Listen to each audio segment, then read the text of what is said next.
Kalian mata kuliah matematika selain matbis apa? Nggak ada mata kuliah matematika dasar gitu nggak ada ya? Nggak ada, Tidak Bu. ada. Nggak ada, Bu. Nggak ada. Berarti ya matbis saja ya. Iya, Bu. Nah, kalau sebelumnya apakah sudah pernah belajar terkait ini terkait fungsi logaritma atau fungsi eksponensial? Dulu SMA pernah, Bu, tapi lupa. Ya, nanti saya ingatkan lagi. Ya, ada yang belum pernah dapat sama sekali tentang fungsi eksponensial dan logaritma? Saya belum pernah, Bu. Nah, dari Mbak Anissa dari jurusan IPS. Saya dari agama. Oh, iya iya iya iya, pantas ya. MA ya, namanya apa ya? Madrasah Iya, Aliyah ya. aman, Bu. Oh, Yaman. Oke. Oke, nggak apa-apa. Yang belum belajar nanti kita akan belajar lagi di sini ya. Insya Allah mudah kok menyesuaikannya. Saya akan jelaskan hari ini kita akan belajar terkait fungsi eksponen dan logaritma. Nah, ini ya. Ini adalah gambarannya ya. Fungsi eksponen itu nanti untuk apa sih? Kalau dalam ekonomi, kita kan seringkali menggambarkan kondisi ekonomi itu tidak hanya sesuatu yang berbentuk linier gitu ya. Tidak hanya grafiknya itu misalkan seperti ini. Kalau harganya rendah, peminatnya tinggi atau seperti ini ya. Kalau harganya rendah, peminatnya tinggi. Kalau harganya tinggi, peminatnya rendah. Kita tidak hanya berbicara seperti itu, tapi kita juga akan berbicara fungsi yang fluktuatif. Fluktuatif itu seperti apa Bu Puji? Yang naik turun. Bisa saja dia bisnisnya itu naik, bisa saja turun, bisa saja naik, bisa saja turun. Nah, ini kalau kita ambil data untuk beberapa waktu berjalan gitu ya, kemungkinan kita akan menemukan fungsi yang fluktuatif seperti ini. Nah, salah satu bentuk putaran dari fluktuatif ya, sebenarnya fungsi yang fluktuatif itu merupakan gabungan dari beberapa macam fungsi. Ya, bisa dia fungsi kuadrat, dia bisa fungsi eksponensial, dia bisa fungsi logaritma ya, yang digambarkan dalam suatu grafik yang bersamaan. Nah, hari ini kita akan belajar satu persatu jenis fungsi lainnya. Setelah beberapa minggu yang lalu kita belajar fungsi linier, lalu sebelum UTS kita belajar fungsi nonlinier, sekarang kita akan lanjutkan dengan fungsi eksponensial. Kayak apa sih bentuknya gitu ya?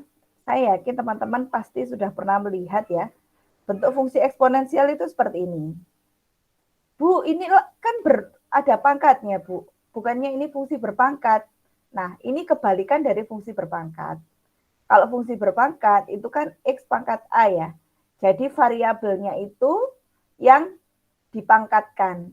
Kalau fungsi eksponensial, variabelnya itu yang menjadi pangkat. Seperti itu. Bu, tapi saya sering itu melihat kalau eksponensial itu biasanya E pangkat X. Ini pun juga nggak apa-apa.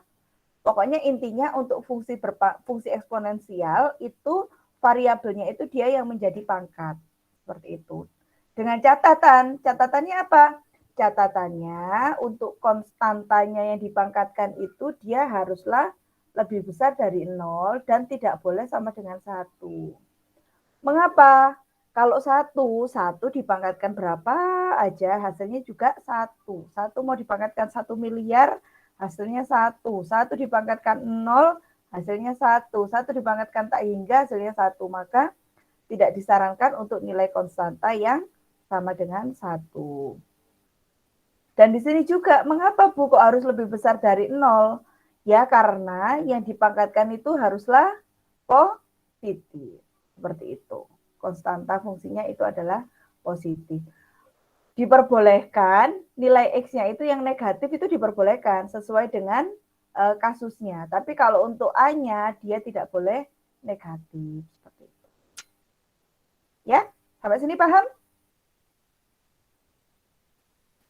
Nah, ini tadi contohnya. Kalau untuk basis A-nya lebih besar dari 1 tadi ya, kita ambil misalkan Y sama dengan 3X. Ini fungsi Bu, iya ini namanya fungsi eksponensial. Lalu kita diminta nih menggambar grafik. Kita bagaimana menggambar grafiknya? Ya, sementara kita pakai cara manual gitu ya.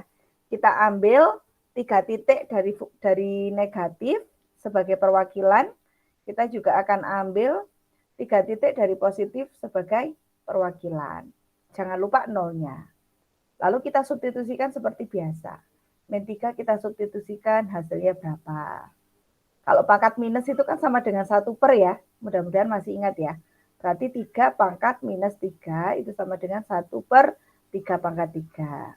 1 per 3 pangkat 3. Jadi 1 per 27.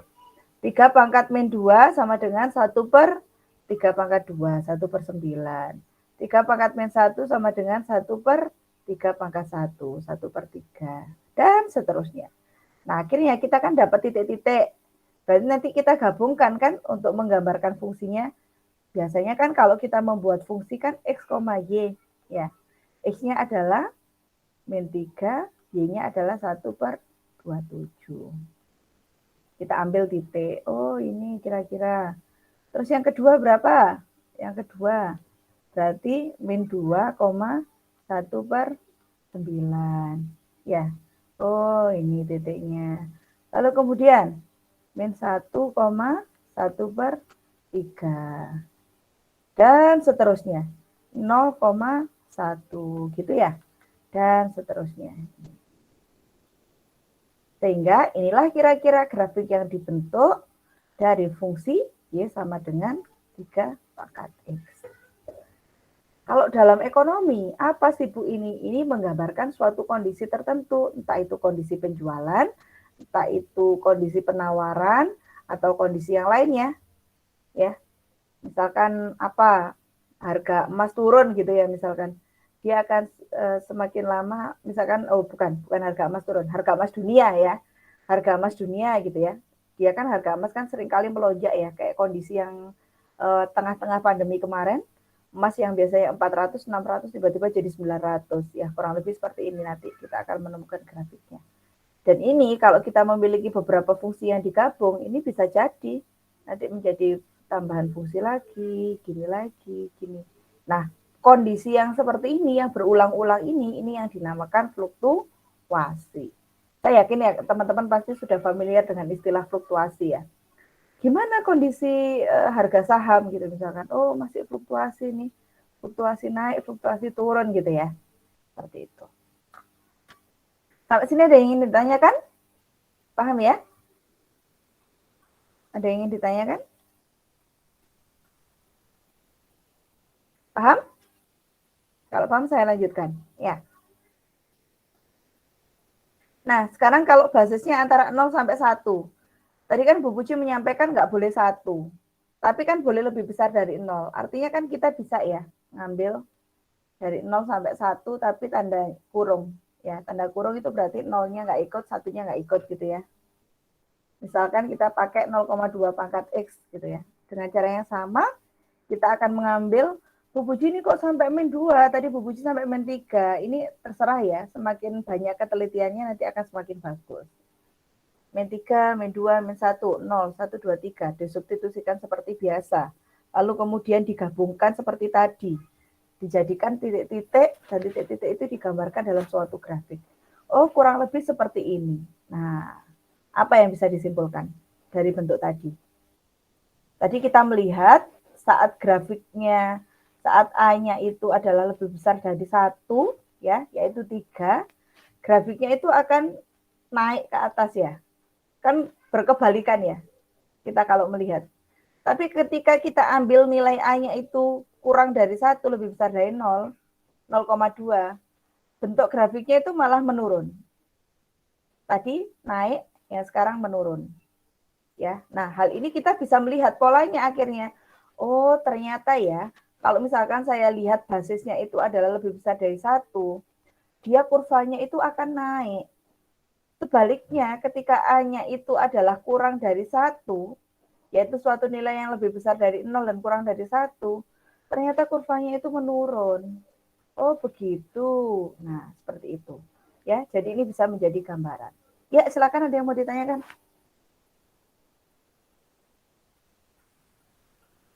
Keluntingnya punya apa nih? Bu Puji nggak bisa baca. Bisa dibantu? Izin masuk ya, Bu. Ya, silakan. Ini Fauzannya nggak bisa on cam karena sinyalnya lemah katanya, Bu. Oh ya, nggak apa-apa. Terima kasih ya, Mbak. Ya, Bu. Oke, saya lanjutkan ya. Setelah dua teori ini kan nggak ada masalah ya. Untuk fungsi eksponensial ketika I-nya lebih besar dari 1, dan fungsi eksponensial ketika I-nya kurang dari 1 lebih besar dari 0. Atau absisnya itu antara 0 sampai 1. Nah, kemudian bagaimana kalau basisnya itu adalah E? Ya, seperti ini ya. Nah, sekarang kita akan menemukan fungsi eksponensial yang sering dipakai gitu ya. Biasanya fungsi eksponensial itu ya E pangkat X gitu ya. Basisnya itu ya E. Ada yang tahu nggak kalau E itu sebenarnya suatu nilai? 2, sekian, sekian, sekian, sekian, sekian. Ini namanya Euler ya. Nilai Euler. Dan yang sampai sekarang itu ujungnya itu tidak ditemukan. Tapi kurang lebih 2, sekian, sekian. Seperti itu. Namanya Euler. Nah, sekarang kita akan coba menggambarkan gimana kalau fungsinya Y sama dengan E pangkat X. Kita akan ambil juga nilai X-nya, ya. Ini bisa dilanjutkan sampai min 3, bisa juga sampai 3. Lalu kita hitung pakai kalkulator ya. Yang ini kita hitung pakai kalkulator. Lalu kita temukan fungsinya. Oh iya, berarti benar ya. Tadi kan Bu Puji menyampaikan, kalau nilai basisnya itu lebih besar dari 1, grafiknya itu akan naik ke atas. Increasing gitu ya. Increasing, kalau gini kan decreasing ya. Decreasing. Kalau ini adalah increasing. Seperti itu. Nah, oh berarti relate. Karena tadi E itu adalah 2, sekian-sekian. Dia adalah lebih besar dari 1. Oh berarti bisa disimpulkan ya, ketika nilai basisnya itu lebih besar dari 1, maka kita akan ketemu grafik yang increasing seperti ini. Grafik penjualan. Artinya ketika kita akan memprediksi suatu, misalkan apapun urusan ekonomi, mau itu penjualan saham, mau itu penjualan apapun gitu ya, oh kita bisa menggambarkan bentuk seperti ini itu dalam bentuk fungsi eksponensial dengan basis yang lebih besar dari 1. Seperti itu. Nah, oke, fungsi eksponensial sudah clear Bu Puji. Sekarang kita akan belajar tentang fungsi yang lain, fungsi logaritma. Di mata kuliah lain, ya, di mata kuliah kalkulus, saya menunjukkan salah satu aplikasi fungsi logaritma ini sebagai ini. Ini sutet ya, ini sutet. Jadi fungsi logaritma itu digunakan untuk menghitung panjang tali yang digunakan untuk menghubungkan antara sutet yang satu dengan sutet yang lain, panjang kabel listrik. Loh Bu Puji, ngapain sih kayak gitu tuh kok dihitung pakai logaritma, kok kurang kerjaan gitu ya. Kenapa kok gitu kan cuma tali aja Bu, dipasangkan selesai. Nah ini yang harus diperhatikan. Sutet ini kan ketinggiannya kan ya tinggi ya, intinya dia itu tinggi, di mana posisi tinggi kalau kita di langit itu kan anginnya kencang, terus ada perubahan suhu, suhu panas, suhu dingin. Kalau kita belajar di IPA SD kan kalau suhu panas dia akan memuai kayak gitu ya. Maka fungsi logaritma ini digunakan salah satunya untuk mempertimbangkan kondisi itu. Kalau misalkan dia nanti kena terpaan angin dengan besar sekian slot, dia itu masih bisa bertahan gitu ya. Atau kalau dia menghadapi suhu dingin malam, kalau pagi itu kan kalau pernah ke gunung pasti tahu ya. Kalau pagi sekitar jam 3-an, jam 2-an itu kan dinginnya kan banget gitu ya. Nah, itu terus kemudian menghadapi panas, gimana supaya kabel itu tidak mudah putus. Nah, salah satunya digunakan perhitungan analisis dengan menggunakan fungsi logaritma ini. Tapi kan ini masalah teknik ya. Teknik itu engineer ya, urusan anak engineering gitulah ya. Nah, kalian kan anak ekonomi. Anak ekonomi kita tidak akan belajar ke sana. Nah, sekarang kita akan melihat dulu. Kalau gitu apa Bu fungsinya yang fungsi logaritma itu untuk anak ekonomi gitu ya. Oke, sekarang kita lihat dulu. Kita mungkin sudah pernah belajar ya, yang sudah pernah belajar, bentuk fungsi logaritma itu seperti ini. Y sama dengan A log X, gitu ya. Y sama dengan A log X. Y sama dengan A log X. Di mana A itu adalah lebih besar dari 0, dan A itu tidak boleh 1, lagi-lagi ya. Jadi A itu seringkali minimal itu 2, jadi nanti ada 2 log 8, dan seterusnya gitu ya. Dan biasanya yang nggak ditulis itu 10. Jadi 10 log 5 misalkan, itu biasanya kita tuliskan dengan log 5 aja. Jadi ketika kalian menemukan fungsi yang dia cuma bicara log 5, berarti basisnya di sini itu adalah 10. Kurang lebih seperti itu. Nah, dengan domain X lebih besar dari 0, basis A akan didefinisikan oleh seperti ini. Kayak gimana, Bu? Kan fungsinya tadi Y sama dengan A log X. X itu sebenarnya dia itu adalah kaitannya adalah A dipangkatkan Y. Loh, ada kaitannya? Ada. Jadi pemilihan Y, A, dan X itu adalah saling berkaitan. Contohnya gimana nih, Bu? Misalkan kita ditanya nih, Mbak Anissa, berapa sih 2 log 8? Berapa 2 log 8 gitu ya.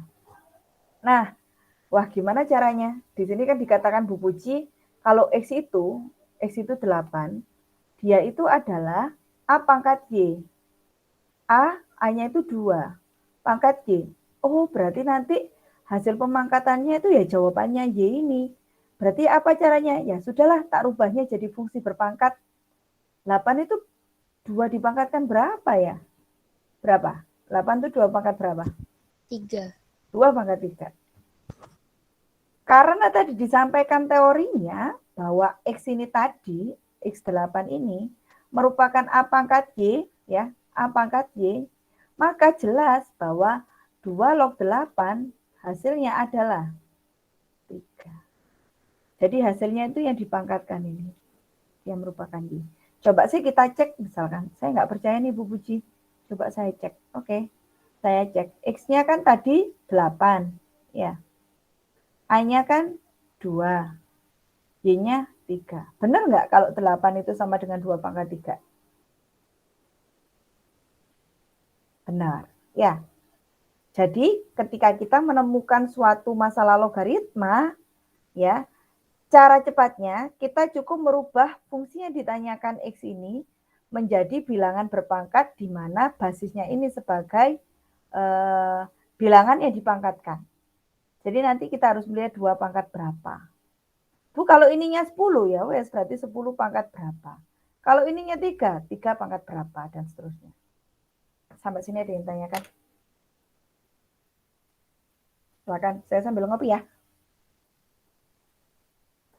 Silakan Mbak Anissa. Sudah paham betul? Belum? Insya Allah paham, Bu. Oke, sip. Mas Sultan, paham?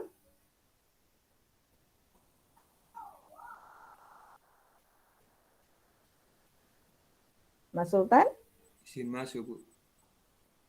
Ya, silakan. Apakah bisa diulang sekali lagi, Bu? Untuk yang mana? Yang ini loh, yang log ini, Bu. 2 log 8 dan seterusnya ini. Siapa ini tadi namanya? Rizky. Oh iya, Mas Rizky. Oke, saya ulang lagi contoh yang berbeda ya, Mas Rizky ya.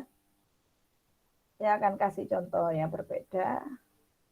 Dengan basis berapa? Anda mau basis berapa? Ini engineeringnya saya buang ya.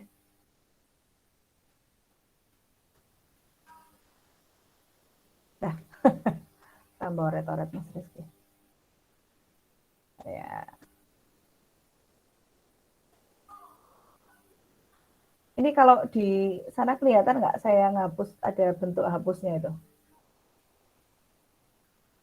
Kelihatan, Bu. Oh, ada gambar hapusnya ya. Iya. Oke. Nggak penting itu, tambahan aja.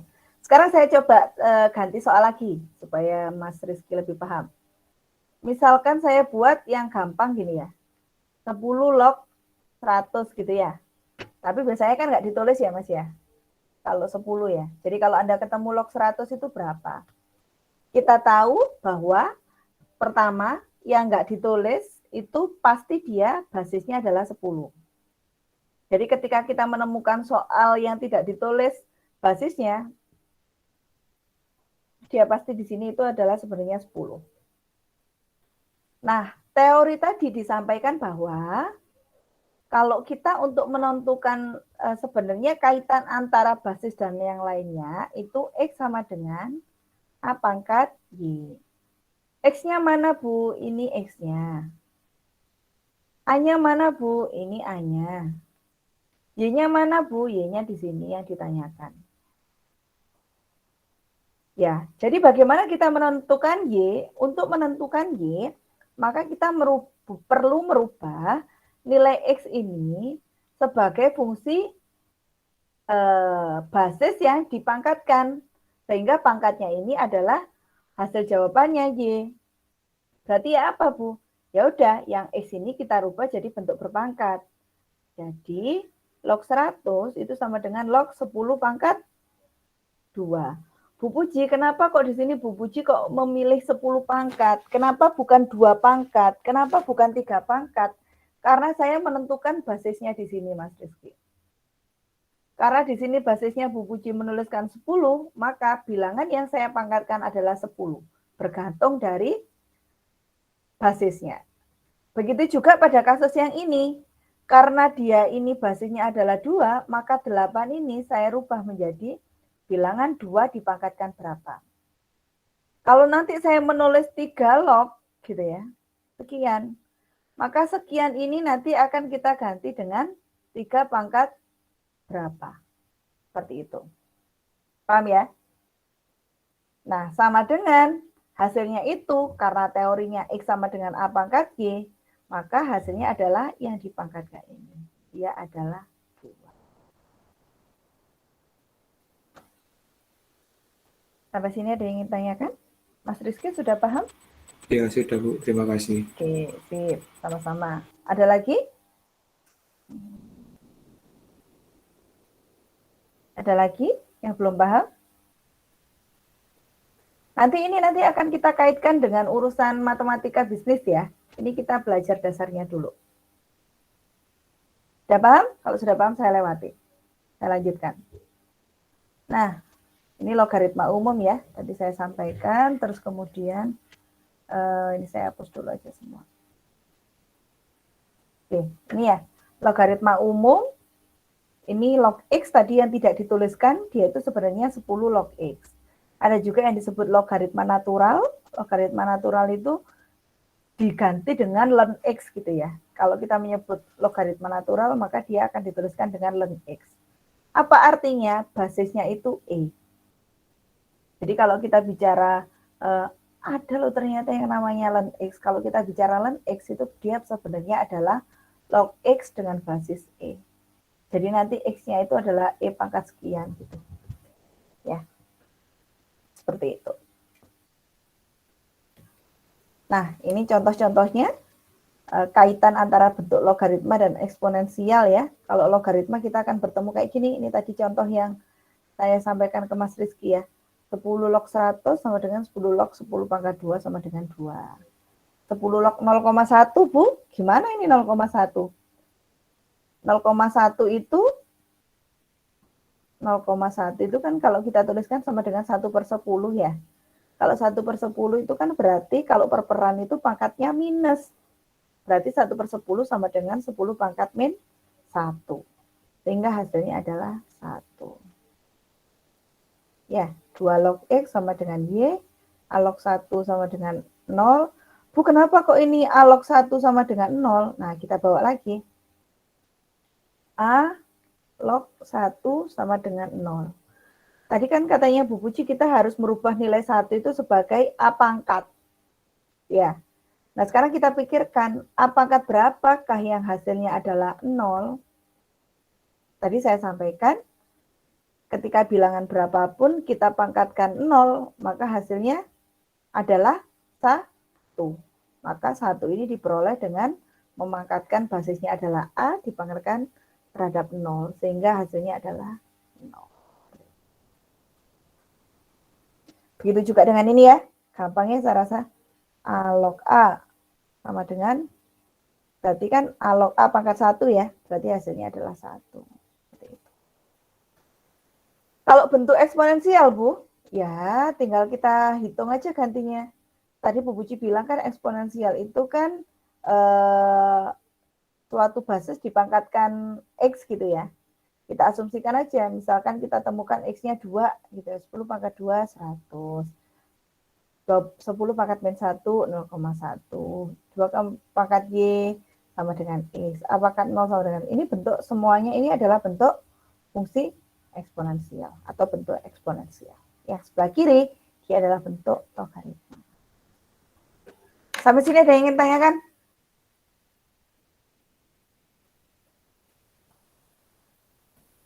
Sampai sini ada yang ingin tanyakan?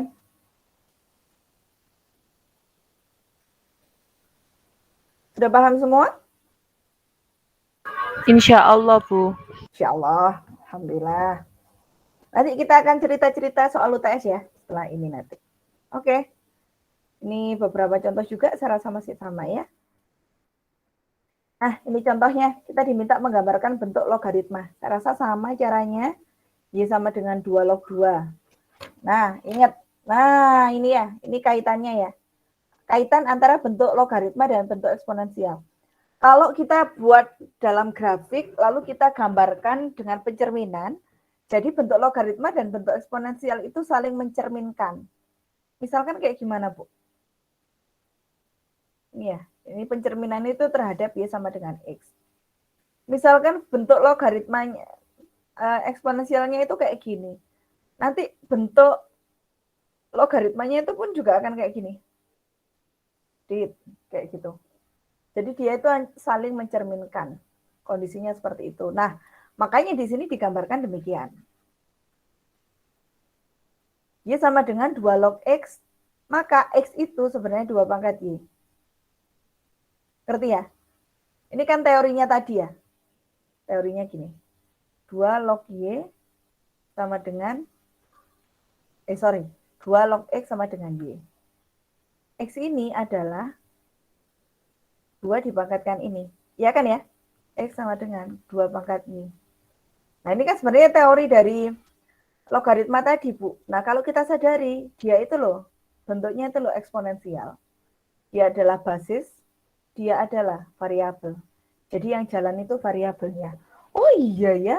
Ya, kalian menyadari nggak? Jadi bentuk logaritma ini sebenarnya dia ya mengaitkan dengan fungsi eksponensial. Makanya fungsi eksponensial digabungkan dengan fungsi logaritma. Nah, Bu, bolehkah saya untuk menggambar itu dalam bentuk fungsi logaritma? Fungsi eksponensial boleh, tapi nanti yang diketahuinya Y-nya, ya, variabel bebasnya Y-nya ya. Terserah sih kalian mau pakai variabel bebas yang Y atau X, tapi nanti akan lebih mudah kalau variabel bebasnya Y-nya. Sekarang kita coba. X sama dengan 2 pangkat Y. Nah, ini ya kita tentukan nilai Y-nya, min 3, min 2, min 1, 0, dan seterusnya. Lalu kita hitung X-nya, ya, dibalik ya, karena kan yang ditanya X-nya. Ketemu ini. Nah, akhirnya nanti kita akan ketemu titik. Apa? 1/8, min 3. Ya. Menuliskan X-nya tetap sama. 1/4 kali min 2. 1/2 kali min 1. Dan seterusnya. Lalu kemudian kita gambar. Celing. Nah, jadilah grafiknya seperti ini. Nah, paham ya? Tadi kan kalau tadi Bu Puji bilang fungsi logaritma dengan fungsi eksponensial itu sebenarnya saling mencerminkan. Kalau kita sadari, tadi ketika kita menggambar fungsi eksponensial dengan basis lebih besar dari 1, kan gambarnya naik gini ya. Nah, ternyata kalau kita buat dia itu adalah fungsi eksponensialnya yang kaitannya dengan logaritma, oh ternyata hasilnya seperti ini. Itu benar ternyata fungsi logaritma dan fungsi eksponensial itu saling bercerminan loh. Kayak gitu ya. Nah, kurang lebih seperti itu. Sampai sini ada yang ditanyakan? Sampai perhitungannya? Silakan. Kalau yang tadi itu yang diketahuinya Y-nya, yang sekarang, kalau tadi itu yang variabel bebasnya adalah X-nya, kalau sekarang variabel bebasnya adalah Y-nya. Jadi kita memilih nilai Y, sehingga menghasilkan nilai X berapa, gitu ya. Silakan ada yang mau tanyakan? Ya. Ada yang mau tanyakan?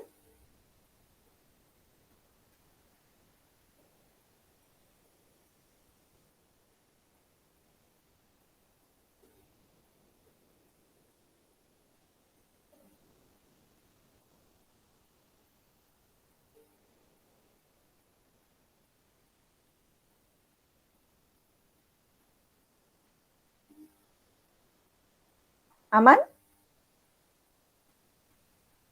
Aman?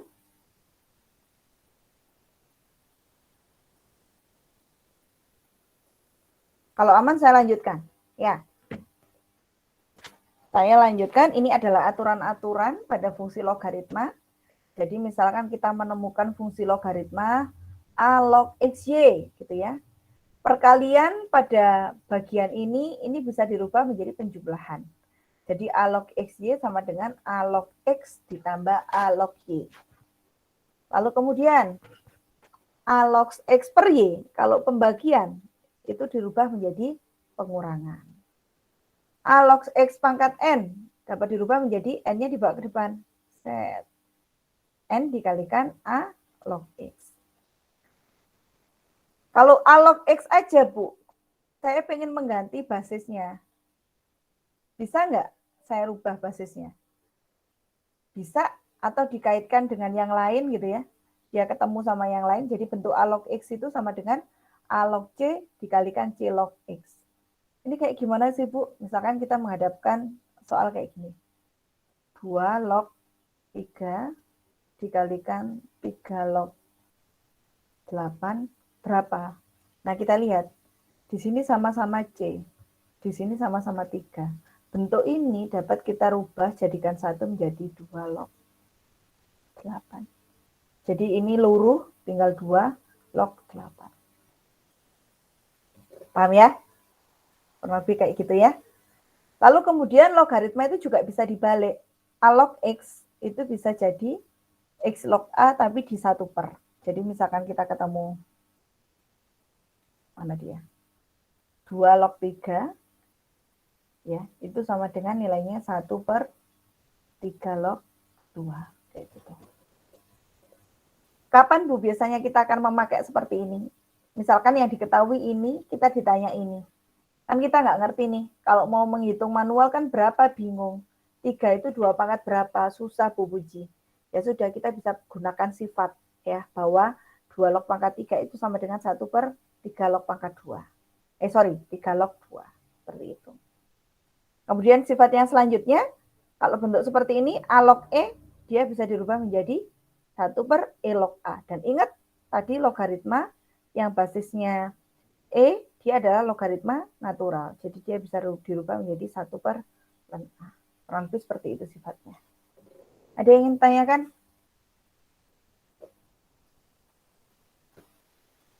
Ada yang ingin ditanyakan? Belum ada? Kalau belum ada, kita langsung ke penerapan ya. Penerapan fungsi eksponen untuk bunga majemuk. Nah, ini saya rasa familiar ya. Bunga majemuk bentuk umumnya seperti ini. F sama dengan P kali 1 plus I pangkat N. N itu waktunya. Kita mau kasih bunga bulanan atau tahunan gitu ya. Kita akan tuliskan. I itu biasanya besar bunganya. P itu pinjamannya. Misalkan kita mau pinjam di bank dengan bunga sekian persen. Kalau saya akan nyicil selama sekian tahun, kira-kira berapa nanti saya pinjam di bank tadi, jadi berapa totalnya? Kayak gitu. Ya. Ini ya, ini keterangannya. Ini tahunan ya. Ini tahunan atau annually. Kalau yang ini bulanan. Nah, kalau bulanan kita bisa memilih nilai M-nya. Kalau misalkan kita buat dia itu bulanan, berarti kan M-nya kan 12. Nanti 12 dikalikan N. N-nya itu nanti waktunya berapa tahun gitu ya. Kalau misalkan 3 bulanan kan berarti 1 tahun itu ada 4 kali. Jadi M-nya adalah 4. Kalau 6 bulanan semi-annually berarti kan dalam 1 tahun 2 kali. Jadi M-nya sama dengan 2. Kita akan menggunakan rumus seperti ini. Ini rumus annually, ini rumus non-annually. Di mana P itu adalah nilai awal ya, present value, atau misalkan kalau kita mau pinjaman berarti pinjamannya. F itu nilai akhir ya, atau future value, present value sama future value. I itu adalah suku bunga atau interest. N itu jumlah tahun, M itu adalah jumlah periode. Ini diingat-ingat dulu. F sama dengan P1 plus N, P kalau misalkan untuk yang non-annually, kita pakai P1 plus I per M pangkat N per M. Diingat dulu rumusnya. Nah, kalau kita sadari, bentuk ini, dia itu sebenarnya bentuk fungsi eksponensial. karena yang berubah variabelnya itu yang dipangkatkan, yang lainnya konstan, gitu ya. Nah, ada juga yang bentuk seperti ini ya. Ini untuk kasus yang continue selama N tahun. Ini jarang ya. Kalau misalkan di bank itu jarang sekali pakai yang ini ya. Maksudnya dia terus nggak akan berhenti, itu jarang. Biasanya kita pakainya nanti yang 1 atau 2. Biasanya kita kalau bicara deposito gitu ya, gini ya, kita bicara deposito, deposito kan nggak sampai 1 tahun ya, tapi bunganya 1 tahun misalkan. Nah, nanti kita hitung berapa mau ikut berapa, misalkan ikut 3 bulan, berarti nanti dapat bunganya berapa. Future value-nya itu berapa. Kita bicara deposito aja, misalkan kayak gitu. Ya. Nah, contoh, seseorang menabung uang di bank sebesar 500.000 dengan bunga 1% per tahun. Annually ya, annually. Ingat, 1% itu per tahun, bukan per bulan. Ya. Berapa besar nilai uang setelah 3 tahun jika A. Bunga dibayar tahunan. Tadi rumusnya apa? F sama dengan P kali 1 plus I pangkat N. Bunga dibayar bulanan. Tinggal kita masukkan rumusnya. F sama dengan P kali 1 plus I pangkat I per M pangkat N kali M. Bunga dimajemukkan secara kontinu. Bunga majemuk tadi berapa? F sama dengan P kali E pangkat N. Benar nggak, Puji? Coba dengarkan. E pangkat I kali N. Gitu ya. Kita akan menghitung ketiganya. Ya, satu persatu diketahui dulu. P-nya 500.000.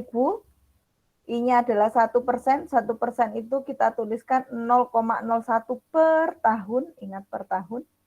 Kalau N-nya 3 tahun, berarti kita bisa tuliskan tahunan sama dengan, pakai rumus ini ya, F sama dengan 500.000 dikalikan 1 plus 0,01. Ini bisa pakai kalkulator, Anda jumlahkan dulu, Anda pangkatkan 3, lalu dikalikan. Oh, hasilnya ternyata ini.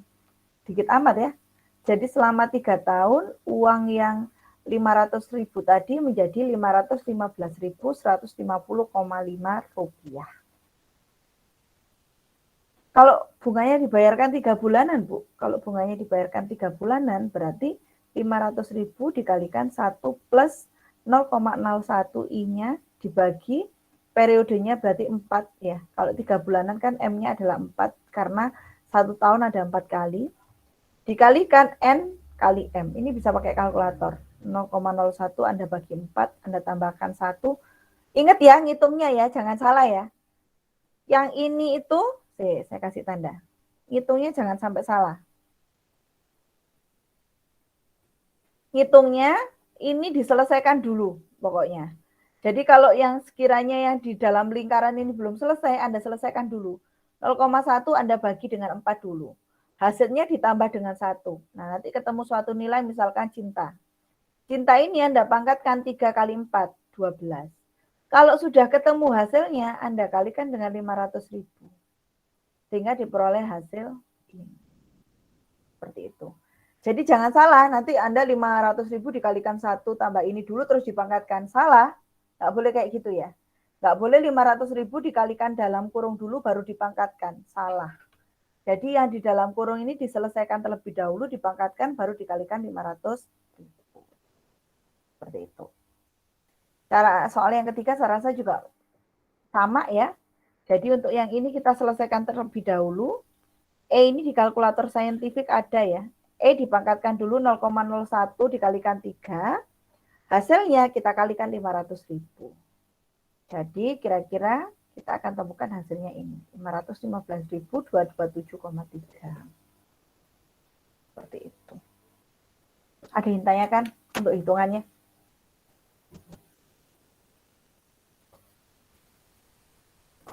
Silakan, ada yang ditanyakan.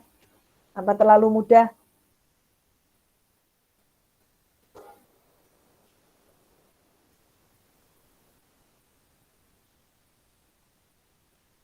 Silakan.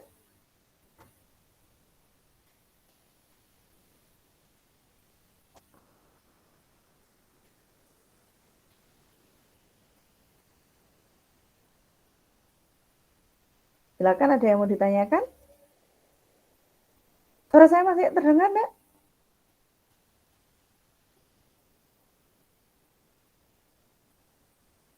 Halo?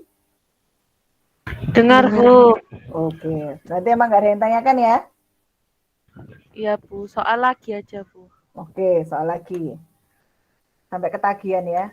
Nah, oh belum soal. Ini teori lagi ya. Sekarang penerapan fungsi eksponen yang terkenal disebut sebagai kurva Gompertz. Waduh, namanya kok aneh ya. Ini karena yang menemukan adalah Pak Gompertz ini ya, sehingga disebut kurva Gompertz.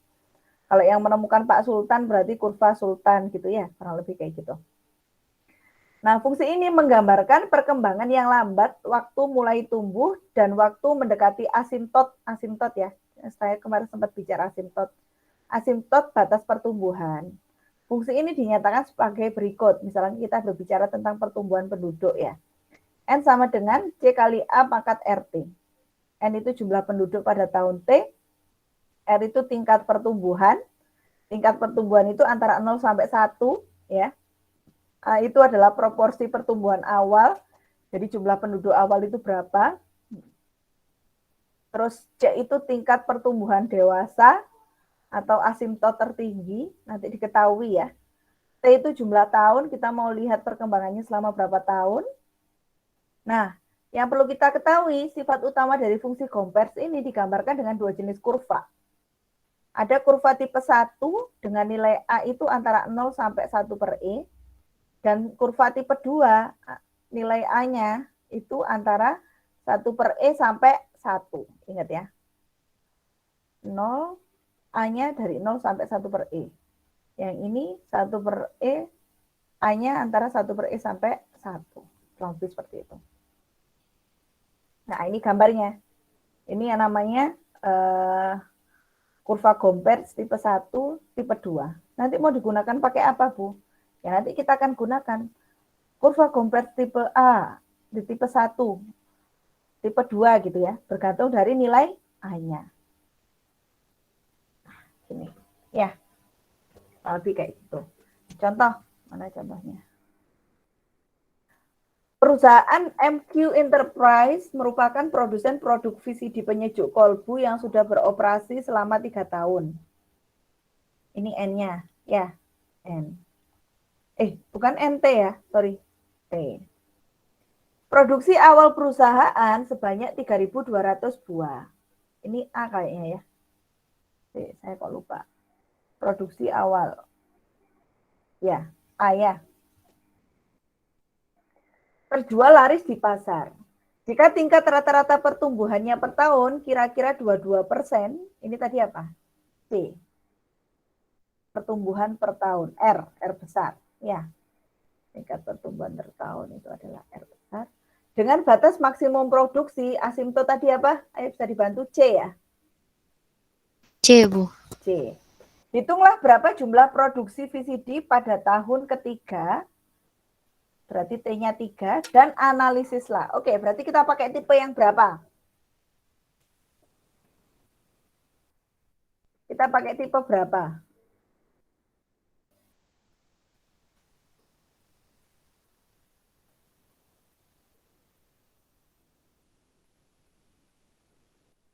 Satu per E sampai, berarti kita akan hitung dulu sih untuk pemakaian A-nya. Ini saya tulis dulu ya. D-nya 20.000. Nah, ini A-nya ya. A-nya itu berarti ini kita tidak bisa langsung menyebutkan A ya. Karena A tadi adalah tingkat, sorry ya. Ya. A tadi proporsi. Nah, proporsi ya. Proporsi pertumbuhan awal, proporsi pertumbuhan awal. Kalau misalkan pertumbuhan awalnya adalah 3.200 ya, 3.200, maka proporsinya adalah 3.200 dibagi 20.000. Nah, sekarang kita lihat. Kalau dia itu kan berarti kurang dari 1. Tapi apakah kurang dari 1 per E? Ini harus pakai kalkulator ya. Nanti kalian hitung. 0,6 itu apakah dia lebih dari 1 per E atau kurang dari 1 per E? Ya. R-nya adalah 22%. T-nya 3. Kita pakai tipe yang berapa ini tadi? C Jadinya pakai berapa? Ada yang sudah mencoba menghitung? Kalau rumusnya kan sama ya. Cuman kita supaya tahu dia tipe berapa. 1/E itu kalau kita pakai kalkulator, ada yang sudah buka kalkulator?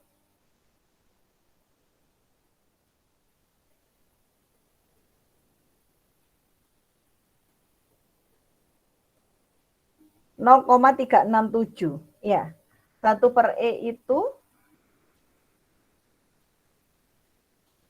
1/E itu adalah 0,367. Sehingga 0,16 itu adalah dia tipe 1.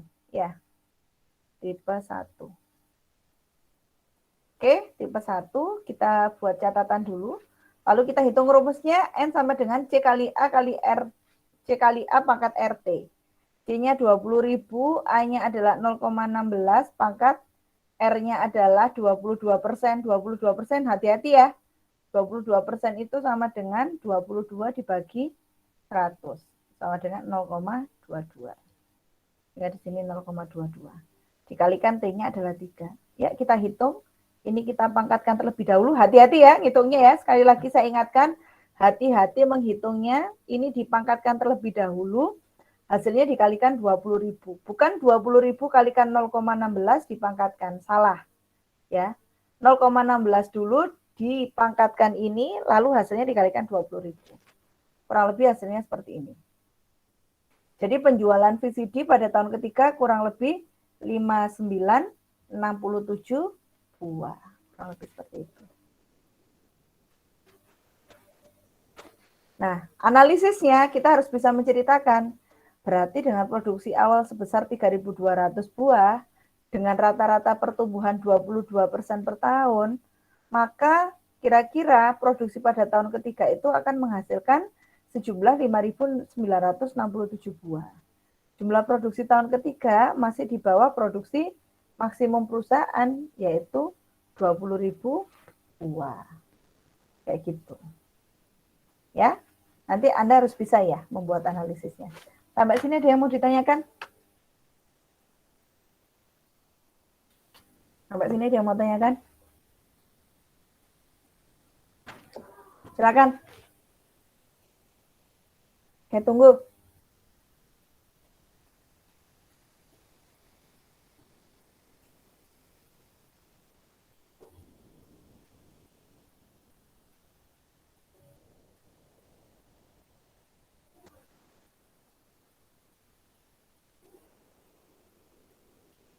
Sampai sini ada yang mau ditanyakan?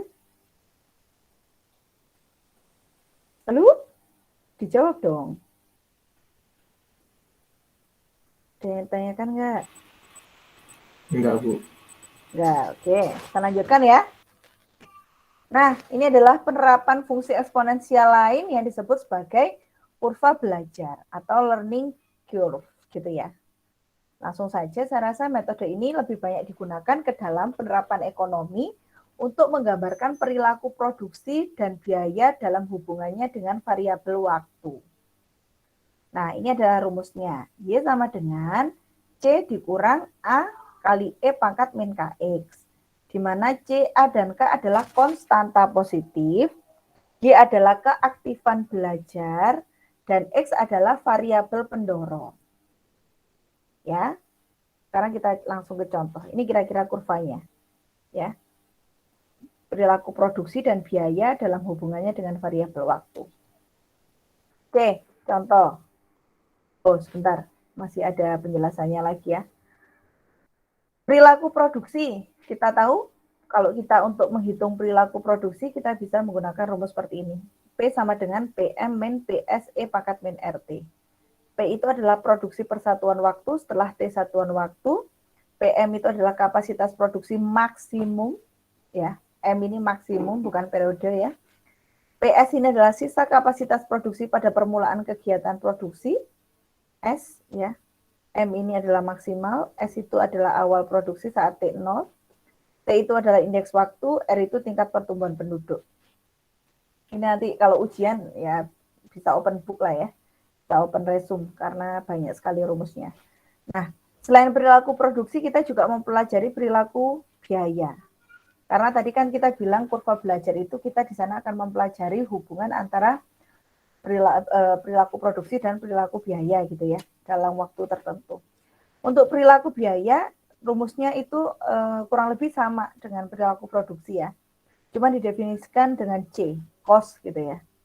P, production, C itu adalah cost. Biaya total persatuan waktu, CM adalah biaya maksimum yang diperkenankan. Jadi nanti kita ada aturannya ya untuk memberikan biaya gitu ya. CS itu adalah sisa anggaran pada permulaan periode, T indeks waktu, R itu persentase kenaikan biaya. Ini silakan nanti dicatat dan dihafalkan. Nah, sekarang saya kasih contoh. Ini rumusnya saya tulis lagi aja untuk memudahkan kita mengerjakan. Ya, sebenarnya rumusnya sama. Percetakan XYZ mempunyai mesin cetak yang dapat memproduksi hingga 11.000 cetakan. Produksi maksimal. Kita lihat mana produksi maksimal, PM. Gitu ya. Berarti PM adalah 11.000.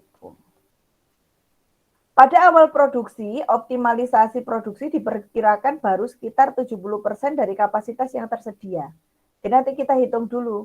Optimalisasi produksi berarti 70% dari 11.000 gitu ya. Atau kapasitas yang tersedia berapa. Dari kapasitas yang tersedia. Namun manajer operasional yakin bahwa produksi dapat ditingkatkan sekitar 10% setiap bulannya. Berarti nanti kita tentukan juga indeks waktunya. Dia apakah bulanan atau tahunan gitu ya. Terus kemudian R-nya adalah 10% setiap bulan. Yang pertama kita diminta membentuk persamaan perilaku produksi bulanan percetakan. Lalu kemudian kita diminta menghitung berapa jumlah cetakan atau produksi perdananya, awal cetak berapa. Lalu kita ditanyakan berapakah cetakan yang dapat dioptimalkan per bulannya setiap pabrik beroperasi selama 1 tahun yaitu 12 bulan. Lalu kita diminta menganalisis. Oke, pertama kita buat dulu. Ya, ini ya. Nah, PM-nya tadi 11.000, kita sudah diketahui. R-nya adalah 0,1 tapi bulanan. Ya. T-nya berarti kalau kita bicara T-nya itu adalah 1 tahun, berarti kita akan bisa rubah dia menjadi 12 bulan, karena R-nya adalah bulanan. Nah, ini tadi kita tanya ya, produksi awal, kalau tadi disampaikan yang sudah berjalan adalah 70% gitu ya. Produksi diperkirakan baru sekitar 70% dari kapasitas tersedia.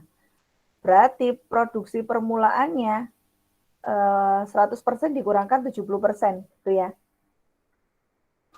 Produksi awalnya berarti 30% dari 11.000, yaitu 3.300.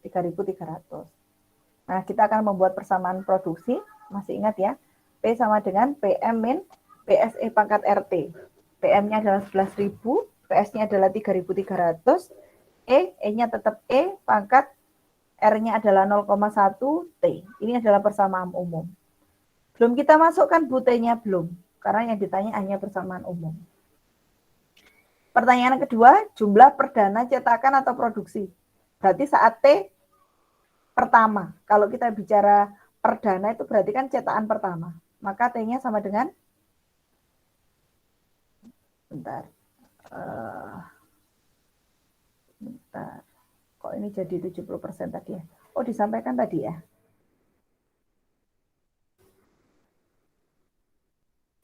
Nah, ini ya.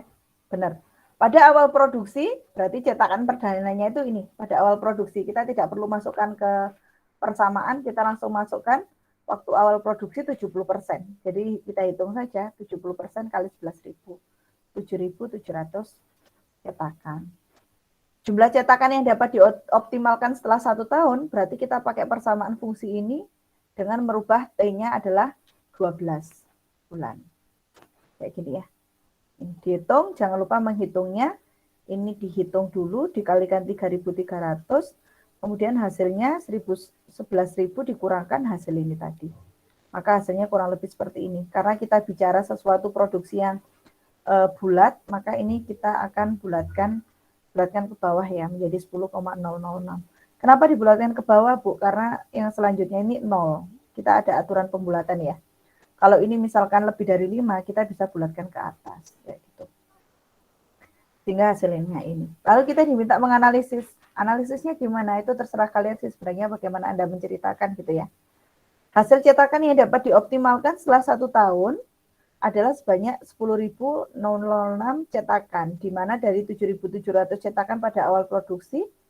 Hal ini berarti ada peningkatan dalam optimalisasi cetakan selama 1 tahun sebesar 2.306 cetakan. Kalau ditanya berarti dalam 1 bulan berapa ya? Tinggal kita bagi aja ke 12. Karena dalam 1 bulan itu peningkatannya nanti berapa? Gitu. Sampai sini ada yang ingin tanyakan?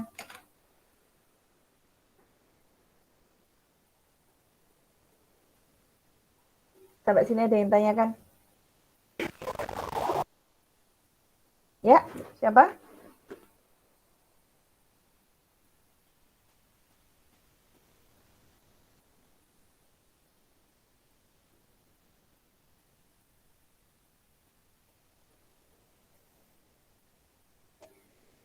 Sampai ini ada yang ditanyakan?